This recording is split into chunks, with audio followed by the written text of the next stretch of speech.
Welcome to Theodore Skirblog, that's me, reads you a short story. This one's called Angostura. I met Dawn on a public bus. Each of us, it turns out, was heading for the same movie, a special showing of Dr. Strangelove that was being screened by the film school. We were the only two who got off at the desolate bus stop near the desolate theater.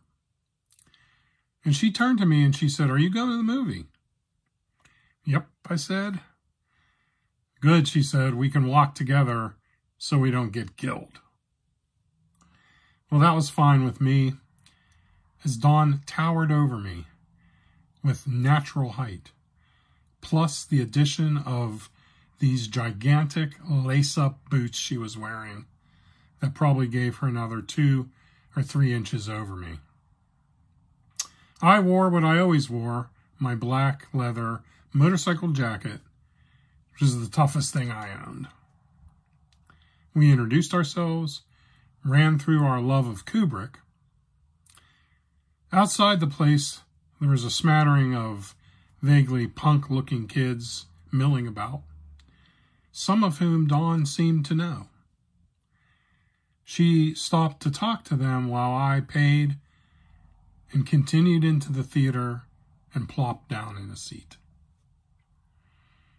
After maybe a few minutes, Dawn plopped down next to me. "Is this okay?" she said. "Sure," I said. Well, we had a blast watching the movie. Even though there was only about 10 other people in the place, we laughed our asses off. Afterwards, we calculated we had time for a quick drink before missing the last bus out of there. So we chanced it on a nearby dive bar, and Dawn ordered herself a vodka on the rocks.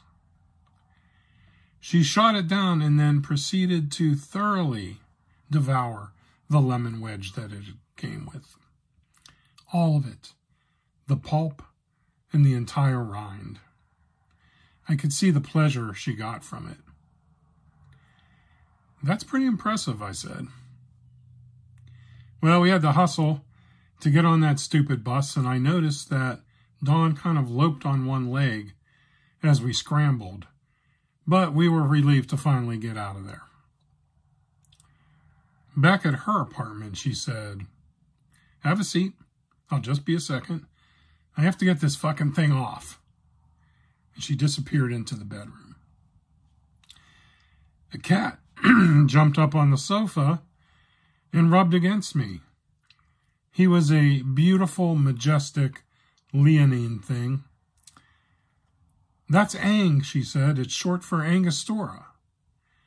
But I barely heard what she was saying because she was hopping over to me on one leg, her other leg missing entirely.